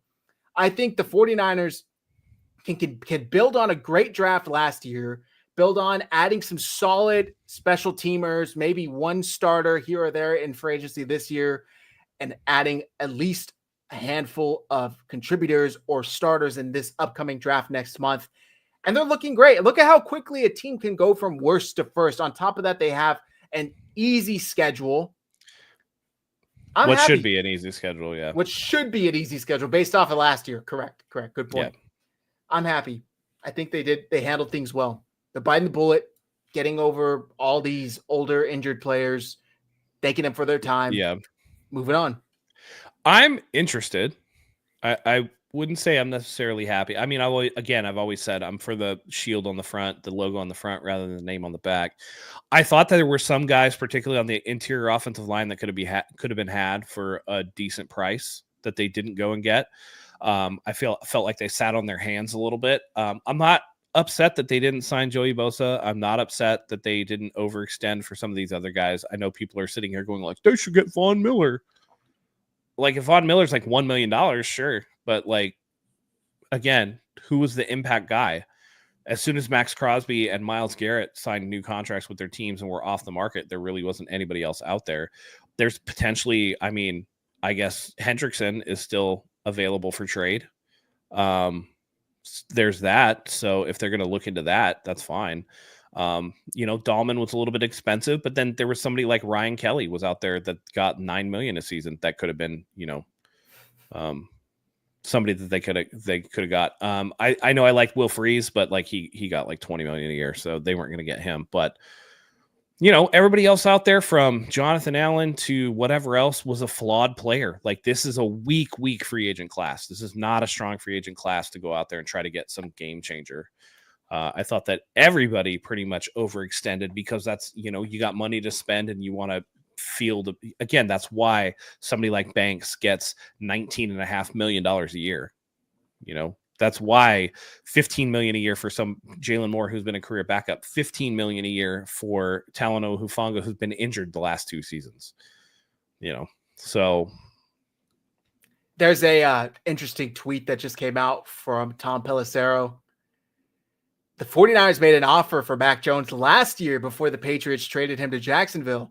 Now, 4 years after they chose Trey Lance over Jones' 2021 draft, he's finally a 49er. Did anybody know this? I feel like this is some breaking news here. They tried to trade for Mac Jones last year. Okay. When they had Josh Dobbs and Brandon Allen, who Kyle said he was confident in both. This is super interesting because I would like to know at what point last year they tried to make that trade. Well, before he went to Jacksonville, I think, which was in the offseason. I think he got traded before the preseason. Oh, shit. This is going to make Joe Boyd go crazy in the trap. But that's, I mean, look, bro, it's something. It is something. If that's true, and Tom, he got traded in March. Guys, excuse me. Yeah. So that's, now. It's now. It's this time now. A year ago. Tom is one of those guys that puts some legit stuff out there. So if he's saying it, if he's wrong, he's the type of person to come back and retract it as well. So there's going to be something to that. That means that they wanted him 3 times, and finally got him 3rd time's a charm, right? Oh, this is gonna be so interesting. Oh, I can't wait. I cannot wait. This is gonna be so much fun. Purdy's gonna have. You guys thought they were tracking each pass before with Trey Lance here? You thought they were tracking that shit before? Kyle finally got his guy. I'm gonna say something I have never said the whole 8 years I've been doing nothing but Niners. I can't wait to hear the next Matt Mayoko podcast. Don't forget to play it in 1.75 the speed when you're listening to it. Otherwise, it sounds like this. Don't do bad like that. But Matt Mayoko was, it's Mac Jones, it's Mac Jones, it's Mac Jones all the way. I will never forget how adamant he was that it was Mac Jones and just not likely that it's Trey Lance because he doesn't fit what Kyle wants to do. I would love to hear what he has to say about this now. I will point out that Brock Purdy was not going to get replaced coming off the Super Bowl. Just going to say that for everybody out there. That's going to, the Joe Boyds. Joe Boyd, man. Kyle needs to move on from Mac Jones. Bruh, he literally just stepped in. He hasn't even been to the building yet. He said Kyle is not smart at finding QBs, except he made Schaub in Houston an all-pro. He made Matt Ryan an MVP. He took Jimmy Garoppolo and Brock Purdy, who was Mr. Irrelevant, to the Super Bowl. I think he does okay. Like, people want to point out CJ Beathard, but again, I will tell you, he was hired 3 weeks before the combine. Who was he going to hitch his wagon to? And people keep saying Mahomes, but Mahomes wasn't even Mahomes. Mitch Trubisky was the first quarterback drafted that season. Mm-hmm. Not Thank Mahomes. CJ, if they would have taken anyone, it would have been Trubisky. I just want to go on record and say I don't think that the CJ Beathard pick was bad. It was a 3rd or 4th round guy. He was a late 3rd at the very end of the 3rd. Yeah. And he was a 3 or 4 year backup for your team. I want the Niners to do that more consistently, just so we're clear. Right. So, Nick Mullins. Nick Mullins is still in the NFL. There you go. He just signed today. Feilager is absolutely correct. Turned Darnold into a $100 million quarterback. Now, some of that was Kevin O'Connell too, because Kevin O'Connell is a really good play caller. But I think more of it was Kevin than Kyle. But Kyle got him the opportunity. Opportunity. Yeah, exactly. We got a super chat. Go ahead, Matt. Sorry, didn't want to cut you off. No. You're good. You're good. Slick 68, $5. I'm telling y'all, someone in New Orleans lost a lot of money when the 49ers and Jimmy G beat the Saints, and they put a curse on the 49ers. Man, you want to talk about people that just eat dead cap and still sign free agents? Like, New Orleans don't give a shit. And ridiculous contract. Did you see what they gave Chase Young? Yeah. Like $60 million, dude. Yeah. What? Yeah. I saw a tweet that said Chase Young was coming on, though. He was coming on. He was coming on. I saw a tweet that said Chase Young, the first player to get paid off of Aura alone. I mean, it's like all potential. It is all potential. It's like, yeah, but look at him. He's huge. He's strong. That's definitely going to translate in year 8. If it hasn't done the year 1 through 7, definitely year 8. This kid's going to break out. He had a great rookie year, and unfortunately, nothing has happened. I'm sorry. I'll never like the dude. He fucking half-assed it when he was here. 49ers gave up a pick to get him. It was bullshit. Absolutely. He had a great bullshit. Super Bowl. I would hope he'd play well in the Super Bowl. Damn. I would hope you give a little effort. Hope you dive for the ball going out of bounds if it's a NBA 7 of the game or game 7 of the NBA Finals. It's like, fuck, that's what it took to finally get this dude to show a little bit of heart. You're down in the Super Bowl. Go take care of business. Okay, coach, I got this finally. He was also hurt while he was here. Man. Yeah, that's right. I'll say people. And had no bye week. Come on. It's nothing new, though. It's not like this only happened. This is that Gen Z, Gen Alpha excuse-ridden community and shit, man. When you got fucking like Jack Lambert on the fucking sideline ripping heaters playing for the fucking Pittsburgh Steelers for like $3 and a box of donuts. Out there with Ronnie Lott cutting off his fucking finger off. Yeah. Like, get the fuck out of here. I only got 7 hours of sleep last night, coach. Most NFL players back in the day would have been like, wait, I could have set a record if I had an extra game in my season that year. So you're damn right I wanted that extra game. So I get you. Yeah, man. Yeah, I don't know. Call it personal, but Chase Young is not that dude. I'm sorry, he's just No. not. I would have rather had Jadeveon Clowney. Mm-hmm. Give me Jadeveon Clowney last year. DeMarcus Elliott, should we have went after Lawrence? Seattle got him. No, we weren't going to sign him for the price that Seattle paid for him. Dude's never had more than 7 sacks in a year, by the way, and he got pretty good money from Seattle. Yeah. Like what, $13 million a year, $14 million a year, something like that? No thanks. Yep. All right. So let's get into Matt. Yeah. Anything else to add? No. Okay. Wrapping up here for this show. Now that day one of free agency has passed, and it's not even really day one anymore. It's like Monday with legal tampering period. That's really day one. All these contracts get announced, but officially day one of the league new year is come and gone. Where do you think the 49ers will go with the 11th overall pick? Because there's no top free agent that's out there that they could sign. Maybe they could trade for someone, but I doubt it. Yeah. Let's be fair. I think that the question was, who would we want them to take and who do we think they will take? Because those are two different things. Yeah, who do we want at 11 and who do we think we actually draft? I just wanted to bring that back up because I think that there's a good distinction there. Thank you. Good point. Yeah. Who wants to go first? So I think I want them to somehow get Armand Membao at 11. I don't think he's going to make it to 11. I really like him as a tackle prospect. But if they stay put at 11 and he's there, it would be probably Mason Graham on the interior.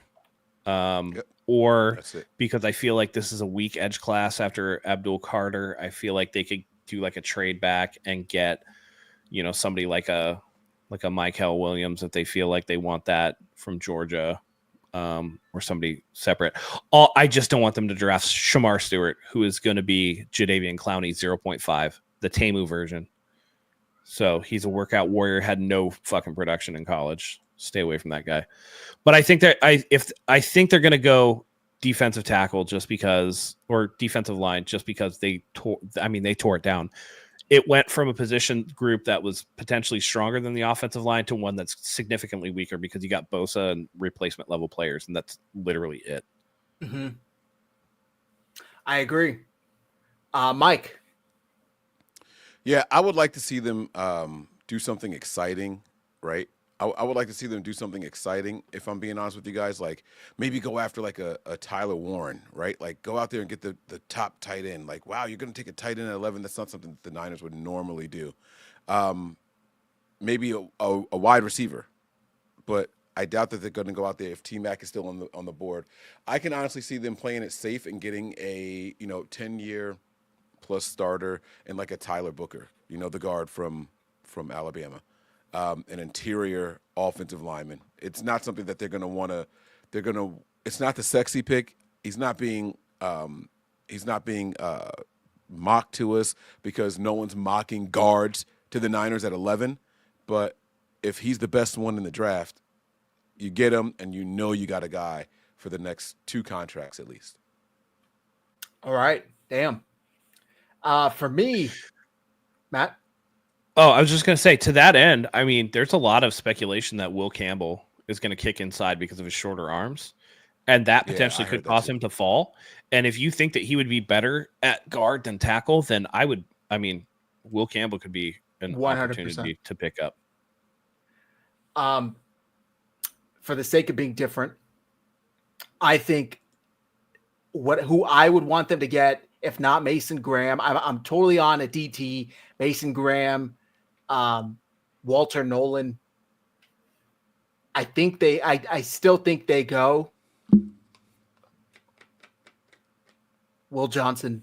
I think they go corner, even with the needs at offensive line. It's a very deep offensive line class, and they have the 44th pick or something like that in the second round. They could address the offensive lineman. I mean, we're talking center, right? People hate Brendel the most. We can get a starting center in like round 5. Like, these are not usually first, second round, third round picks. I mean, look at Pooney last year was a 4th round pick, and he was one of the best graded rookies of all the rookie class, not just offensive linemen, Will Johnson has the chance to be like a Richard Sherman, less grabby Sauce Gardner. Like he could be that lockdown corner opposite of Diamador Lenore. And then after the first round, they could allow the 49ers to repair the trenches. You got Robert Saleh back. He's the head coach of the defense. I don't know, man. I think either way, it's either defensive line or corner. That's my 2 cents. I would agree with you as long as I had heard some rumors that the 49ers might be pursuing Asante Samuel Jr. Oh. And if they end up getting Asante Samuel Jr., then they would have 3 pretty good cornerbacks, and then that becomes a much less position of need that they could address in like round 3 or 4 if they want like a 4th guy. We'll add that caveat. This is where the board sits right now with who they have and have not. Yeah. Who they don't have. Yeah, because again, let's say Bay Area Bob is on it and they do make a draft or trade or whatever. Let's just say they trade one of their 3rd rounders for Trey Hendrickson. Then are they necessarily going to draft like an edge right away? Probably not. You know what I mean? Like maybe that changes. Yeah, it's still a lot of time to see. Yeah. I mean, and I'm looking at the list of potential free agent signings that they can make. There's even some like interior offensive linemen, like Mekhi Becton's there from the Eagles. Now he's not like great, but it could be something. You have tackle in. I just had it here. Cam Robinson is a free agent tackle. Tevin Jenkins. On the offensive line, there's people out there that you could sign and would kind of lessen their immediate need. So, it's going to depend on what they do going forward. But yeah, in a vacuum, I still would love to see them draft a tackle of the future, because you got to understand that if you don't do 1 this year, you're going to have to do 2 next year, because Trent maybe has this year left. And then what are you looking at? That's why a big part of me wants Simmons, but I know the injury, and people don't know if he's even going to play. The patella injury, like quad tears, are they're so tough, man. They're so if he tough. falls out of the first round, definitely take a shot. If he's round 2 and you can get him, take a shot for sure. Yeah. Damn. For sure. I'm hyped at the idea of Will Campbell falling. I know you said he's a little smaller, but I still think that he's got short arms, but he's so technically proficient. Yes. And he's like a red ass, like dog in the fight type of guy. Yes. He's a dude you want in the trenches with you, quite literally. Yeah. I think one thing can be certain, which almost in this world, nothing is for certain. At 11, they're getting a dog. Like at 11, one of these blue chip players, or at least prospects, not players, prospects, is going to be there for the 49ers, whether it's Armand Membu, whether it's Will Campbell, whether it's pass rusher, whether it's Tyler Warren. I know that was picking up some steam the other day. Somebody who is a top-ranked prospect is going to be there at 11. Will Johnson, Walter Nolan, Mason Graham. And I think that's what makes me the most excited, is that the 49ers have so many different ways they could go about this and still come out in a really good spot. Yeah. I still think that 2, if not 3 of these quarterbacks are going to get drafted in the top 10. I think there's an outside chance that somebody overextends for Jackson Dart, and it's going to look a lot like, I think it was, I want to say 2012 without the Jake Locker draft. Where, again, very weak quarterback class, but somebody's going to take a chance, right? We know Tennessee needs a quarterback. We know the New York Giants need a quarterback. For whatever reason, the Atlanta Falcons are holding Kirk Cousins hostage. Like, they're not trading him or releasing him right now. They're just holding him there. Strange situation, yeah. Yeah. I mean, they've already made it clear that Michael Penix is going to be their starter. I'm sure Kirk Cousins wants a chance to compete somewhere else, right? We don't know. Like, it's speculated Aaron Rodgers is going to go somewhere, but we don't really know, because he's, looking forlorn, walking on the beach with a blanket over him. To me, that looks like he might be pondering retirement, to be honest. He's having that soul searching, I'm high on mushrooms or ayahuasca or something, trying to find his dark place. But we don't know what that situation is going to be like. It's rumored that Russell Wilson, or I guess it's confirmed that Russell Wilson's meeting with the Browns. They have a quarterback need because Deshaun Watson's going to miss the entire season after re-tearing his Achilles tendon and having a second surgery. there's a lot of flux with the quarterbacks, which means that much like any other year, these quarterbacks are going to be overvalued, overdrafted, which means you're absolutely right. Some dog is going to get yes, down to 11. Now, with that said, if the 49ers are really serious about building for the future, Santana says it, there might be a trade down. If you feel like there's enough dogs in there that you could get somebody you like at a lower pick and gain draft capital, they'll probably do that too. They're not afraid to trade on draft day. Either way, this is the most excited I've been for a draft in a long time from the 49ers. Since 2021, I can tell you that much. Yeah, for sure. Sure. Do we know what is the first day of the draft? Is it April 24th off the top of my head? I really don't know. Let's see. NFL draft. Where is this year's? Green Bay? It's in Green Bay. Yeah, it's in Green Bay. And it will be April 24th to 26th. So provided that my wife is not in labor, I will be live for this one. Dope. So, yeah. Dope. It's going to be a lot of fun. There's a lot of good prospects. I know you guys are talking about Will Johnson and all that. There's some guys that they can move down and maybe get an offensive lineman and another corner and all that. There's some guys. We have all offseason to get to that stuff, so we'll definitely get there. We got 6 weeks. 6 weeks till the draft, guys. 6 weeks. Mm-hmm. That's it. Yeah, man. Me and my boy Stu have been in the group chat. We've been. Hey, what's up, Stuart? Long time no see, the man. Draft, yeah. We've just been. Omar, I don't hate the idea. If we want to go linebacker, I like Jihad Campbell. I don't like him at 11, but if you trade back into the teens and get extra draft capital, that would be a good pick. But by the way, as long as they don't go fucking tight end, they're not going tight end. Tyler Warren, get out of here with that shit. They're not drafting that guy. Well, all right, hear me out. This is April 26th, pick 11. The pick is it. Goodell comes up with the 11th pick in the 2025 NFL Draft. San Francisco 49ers select Ashton Genty, running back, Boise. Could you imagine the reaction? It would be pretty similar to what it was with Ricky Pearsall last year, but way worse. Like, you know what I mean? It would inform me that they're probably planning to trade Christian McCaffrey. Yeah. That's what that would be. Which they missed their opportunity to do it last year, if so. But boy, I mean, yeah, his value's at an all-time low at this point. I would shut my broadcast down. Yeah. I don't blame you, Mike. I'm kidding. I just knocked on wood if you guys heard that, because it's not going to happen. But boy, the most entertaining outcome that would be. Yeah. Shedeur Sanders. I suspect it's going to be a defensive tackle just because. But even then, I can't justify really an edge at 11 because they're not good enough. Mm-hmm. They're not good. After Abdul Carter, the drop-off is pretty significant. And I would say you can't take one top half of the first round after that. We didn't but then defensive tackle is so deep. I feel like they have to go and get one of these, like, unless it's a surefire stud like Mason Graham. It would have to be one of the tackles, because one of the tackles is going to make it to you. Now, I'm going to go on record. I think that Kelvin Banks is going to be a bust, but that's just me. Really, there's something about him I don't like. His technique is off. His technique is off. Like, yeah, a lot of people. It's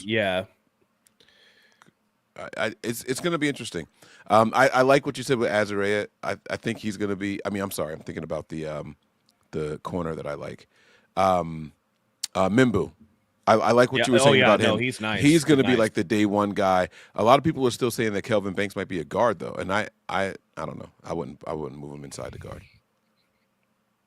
Either way, we got a great shot. What's up, Matt? I want to see what his arm length was. Oh, 33.5 inches. Nah, he can play tackle. Mm-hmm. The cutoff is 34, but it's just like, ugh. Mega, what's wrong with the tight end? He's a monster. You have George Kittle, and you just signed a backup tight end to a $20 million contract. A backup tight end that has never caught 10 receptions in a season. Right. What tight end is he saying is a monster? Oh, he meant Tyler Warren. Because then you get too redundant. You don't need that many tight ends. Like, you have George Kittle until you don't. So, like, if they trade George Kittle tomorrow, then Warren's totally in play at 11, right? George Kittle has really handicapped this team at that position, just so you guys know. every free agency period, we take at least one tight end. Usually we take two, and we end up drafting one. And the fact that we can't get anybody to come in here and be a consistent second tight end is a serious problem. Like, they have a blind eye or they don't know how to gauge it. That's a position of concern for me for sure. And then you go out here and you see what we just picked up, and it's like, who the fuck is Luke Farrell? Like, who is this guy, and why does he get this kind of money? It's like, we don't know how to judge a position or pay it. I will say that PFF had him as their second-ranked blocking tight end in the NFL last year. That's cool. Did you see how many blocking snaps he actually took, though? It wasn't a lot. It was like 160 or some shit like that. Like, I mean, that's not nothing, though, because he's playing. Now, think about it in the context of where the 49ers struggle and what he's going to be used for. Like, goal line offense is where you use this guy for the running game. And I think that that's a valuable thing for a tight end too, to be able to, because now you can use George Kittle as like a blocker that can release, and you still have another, like, they're going to use a lot of 12 personnel, I feel like, as opposed to, what this they were guy doing before. May be part of the plan as to why they were comfortable getting rid of Juice. Right. And I think that's what people have to I think that's the evolution of Kyle Shanahan's offense. I think he's going away from the fullback. He's going to go single back all the time. And we saw that most of the time anyway. Like, he rarely used Kyle Juszczyk, and for whatever reason, whether it be because he was too small or whatever, they weren't comfortable actually making Kyle Juszczyk the second tight end, which with his receiving skills you would think would be natural. But I guess Juszczyk is what, like 6 foot, 6'1", and maybe like 230. That's too small to be. I thought he was like 6'4". Is he that short? No. What do I think? Juice was 6'4". Kittle's like 6'5". By the way, while you look that up, I think the impact of not having a blocker replace Charlie Warner last year is why they signed Luke Farrell to this. He's 6'1", 235. 6'1". 6'1", Yeah, 230. that's too short to be a tight end. Like, They a never- reliable tight end. Never replaced Charlie Warner's blocking abilities, and it hurt. It hurt them in the short yardage game, hurt them in the running game, hurt them in the zone game, goal line, like Matt said, and they get a guy like Luke Farrell. By the way, they also tried getting the backup tight end. I'm forgetting his name, from Detroit. Do you guys remember? He was tendered. They signed him, and Detroit ended up matching And the he contract. changed his mind. Yeah. So they it was matched it. that was a good option too. I saw he was able to produce for Detroit. I saw the game plan there. So hopefully they get a guy now in Luke Farrell that could actually. And remember, they all copy off of each other, and Kyle is still the only one out of his coaching tree that's really using that fullback a lot. Mm-hmm. So I think that's part of it, but they're not going to, I mean, especially round one. Now, if you want to say, like, let's say somebody like a Colston Loveland from Michigan falls to like the late second, early third, then take a chance, right? Because, all right, so you got 3 guys or whatever, and maybe you can find a way to use them. They've carried 3 tight ends in a season before. That would be fine, because, then maybe you're looking at the heir apparent to Kittle. But who they have right now that's not, you're not replacing George Kittle with Luke. That's not happening. Yeah. All right, guys. Is there anything else tonight you guys wanted to talk about? Did you guys catch all the drama going on with the WAGs, the 49ers wives and girlfriends? Oh, No. I mean, I don't know. I guess it's like there's rumor that Claire Kittle and Kristen Juszczyk don't like Fred Warner's wife.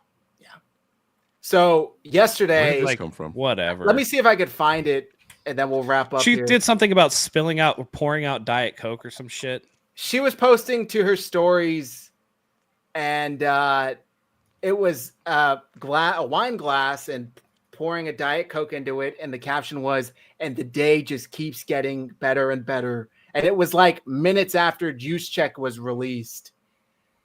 Regardless of how you feel or what's going on, it's like the day keeps getting better. Dre left. Hufanga left. Man, they it's- lost all these yeah. key places. So, yeah, it's interesting. I don't really care about it. I just think, again, it's like something They extra assumed that was she always was- going on. They assumed she was talking about players being released. Well, if you think about it, Because too, she's so never if really she been if she included in doesn't that yeah, clique. if she doesn't like, let's just say she doesn't like Kristen Juszczyk, and then all of a sudden Juice gets released, then she doesn't have to deal with Christian Juszczyk at the games anymore. Do you know what I mean? So it's like, good riddance, whatever. Look, this day keeps getting better and better because this bitch ain't gonna be here anymore. That's kind of like that sort of thing.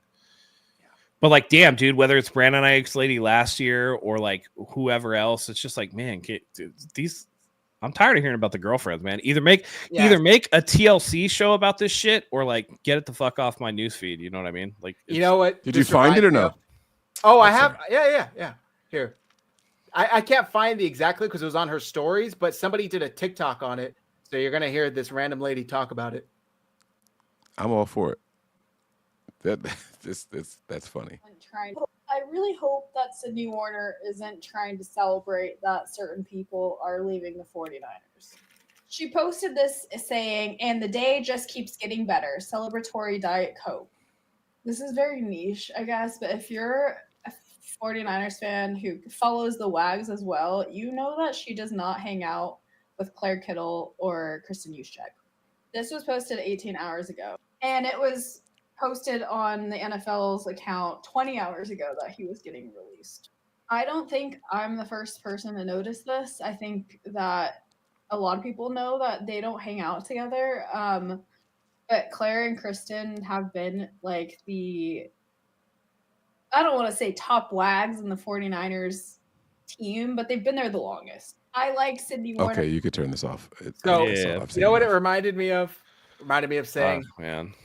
in 40-Year-Old Virgin, where his black coworker's wife finds like the note from the speed dating, and he tells Steve Carell where it come from, and he's like, Yeah. "You got to keep your bitch on a leash, man. You can't just have bitches running out here unleashed." Oh, so you wrote this? You put hurtin' for a squirtin'? Yeah, You put hoe for show? she was a hoe. For Oh, show. That's what I Holy felt like shit. watching that. Can't be I having think I'm bitches gonna out go here. watch off that leash. again. That Well, movie I was mean- hilarious, man. Oh, sweet. Listen, there's only one wag that I want to say anything about right now, and it's going to be Olivia Culpo. Congratulations, her and Christian McCaffrey. They're going to have their first child. Congratulations to them. Yes. Beyond that, like, I don't know, man. I kind of think Sydney Warner. I can't watch the YouTube show because I find her to be grating on my ears.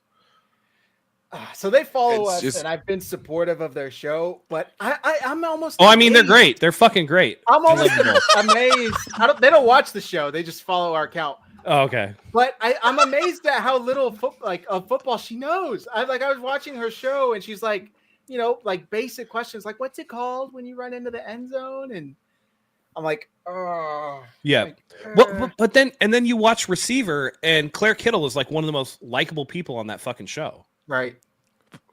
I just Like, want to point out that She would be like, I feel like I would love to go to one of their holiday parties because she's like would throw a kick-ass party.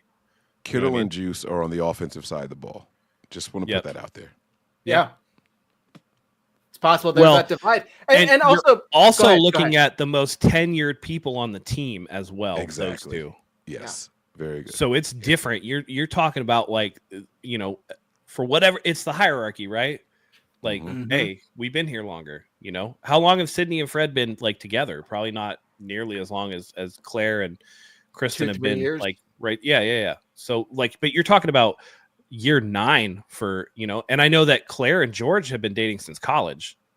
Mhm. You know what I mean? Like, so it's a different thing. So. Well, And guess Sydney what? was- Not everybody's going to get along. Not everybody on the 49ers is going to get along as teammates. I hope everybody knows that. Sydney Warner, I think, was on The Bachelorette. I could be wrong. One of those Bachelor What? type shows. Yeah, I'm pretty sure that's how she was found. By the way, somebody brought this up. Elijah, Brandon Ayuk's close friend, took shots at Fred Warner yesterday, saying Greenlaw was better. People pointed this out. This is Brandon Ayuk with his friend. Oh, P.S. she Tato. was, dude. Yeah, and She was on The Bachelor. Oh boy. after Dre Greenlaw was signed to the Broncos, he posted it and had to add and then delete. Better than Fred too. This is Brandon Ayuk's close friend. Obviously, who knows if it means anything at all? But it's so just, what? He's allowed to have a fucking opinion. I've had Wayne Yeah. tell me that he thought that that Dre Greenlaw was better in coverage than Fred Warner. Ali, same Oh, thing. no, I get it. But if you were like a player's close friend saying this shit publicly, it's eye raising. I just think it's eye raising. It's like, oh, okay. Not Yeah, the but here's player the that's thing, still though. here. We found out during the contract negotiations that Brandon Ayuk's kind of a fucking weirdo. Yeah. Kind of. Yeah. Like he posted that thing in New York City, and like I literally had to wait for somebody on Twitter to translate it for me because I was like, what the fuck is he even saying? And it was Those were Fitzpatrick song of all lyrics, though. people. Those are Well, song lyrics. I don't know the song. Well, it's different if it's song lyrics and if it's typed exactly as it's said. Yeah, Like I can listen to that song and I have no idea what the fuck they're trying to say in the sentence. Like you could at least make it a little more grammatically correct. You know what I mean? yeah, man. I don't know. And like that's the first thing. That's the first post that he has, and this is like I think this was post Debo getting traded, right? Pretty sure. Yes, it was I like right don't know, after, man. like right after he got traded. I don't know, Mega. man. Zach about to start a gossip football channel. Watch Bro Knows All the Tea. Yeah, once he saw that she was on that show, The Bachelorette, he was like, "Oh shit, it's really her." He's about to dig I- deep, guys. Rabbit hole. I Here he ain't saying comes. she's a gold digger, but she ain't. Oh, never mind. Oh shit. I saw someone say, "What's Christian going to do with all the Niners shit she made now?" Well, she. I mean, She'll she sell it has to his license. fans. She has a licensing deal. Yeah, with but she has her Fanatics, own doesn't she? shit, you know. But she has a licensing deal with She Fanatics, does, right? does, yeah. So she's gonna keep making it. There's she makes like it for, 8 she makes stuff teams. for other teams too. She Like, makes shit for just- Taylor Swift and the Chiefs. Like she's Yeah, it's yeah. all been out there. She did something for Well, the Colts. and here's the thing. Like, who's to say that? I mean, just because they parted ways doesn't mean that like, oh, now he's gonna hate the 49ers or she's gonna hate the 49ers. That's like 8-9 years of great Right. memories. It's not like her and Claire Kittle are going to stop being friends. You know what I mean? Like it is what it is, man. I mean, they stay close with Trent Taylor and Trent Taylor's girlfriend. I think they're still even close with Levine Toilolo's girlfriend for what they all post together and shit. Here I am. Fuck. I'm exposing myself over here. We got to end this show. I look like a bitch. Like I'm I all know, caught man. up on social media. This motherfucker scrolling TMZ and socials like, what's going on with the I'm Wags fucking in San taking Taking Francisco? notes and shit. It's wag Cross-referencing life, accounts. baby. Seeing I who's never even checked in heard where. wags. That's hilarious. man. hilarious. Good Yeah, stuff, wags. guys. Wives and Yeah. girlfriends. Wives and girlfriends. Love All it. right, guys. That's going to do it for tonight before I expose myself even more. Hit like, hit subscribe. We appreciate it. Supporting the channel. We got 6 weeks until the draft. You're not going to want to miss Yep. any show, whether it's pouring Coke into a Diet Coke into a wine glass we're covering, draft prospects, free agents. We talk about it all here. So hit like, hit subscribe. All of our personal handles are on the screen. And Mike, please let the folks know where to find premium Nothing But Niners content if they don't already know. Yeah, the premium stuff, guys, is going to be behind the paywall. Go to patreon.com/NB9ERS. And then if you're looking for a YouTube page to subscribe to and you're watching on Nothing But Niners, head on over here. Look underneath Matt. It's right there. It says it. 49ers Hive. Head on down there, guys. Right there. 49ers Hive. Make sure you guys subscribe. Support my guys. Appreciate it. Yeah, I'm getting called the TMZ of the Niners. I guess I'll take it. I Yeah. don't know. Come here for your talk. Matt, I hope personally that her pouring the Coke into a wine glass indicates that she is also with child, but it's just too early for her to say something like, "Hey, I can't have alcohol anymore. Let me pour this Diet Coke." But who the fuck knows? she just had a baby, maybe a year. Well, actually, I think the baby. We're ending the show. We're ending the show. We're ending the fucking show, dude. Damn it! I almost had him. I almost had him. She Get started off the breastfeeding screen. last week.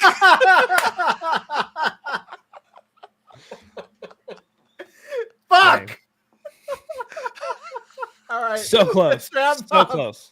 I'm not saying shit else. Come on, Matt. Go. Do your thing, man. Yeah, It's all on right. you. Thank you, everybody, for joining us. Let's get out of here before Zach gets a little bit more embarrassed and exposed for who he truly is. He is the TMZ of 49ers. But thank you, as always, for joining us. For Mike, for Zach, for myself, we couldn't do this without you. We love having you guys here each and every week. So for everybody here, until next time, go Niners.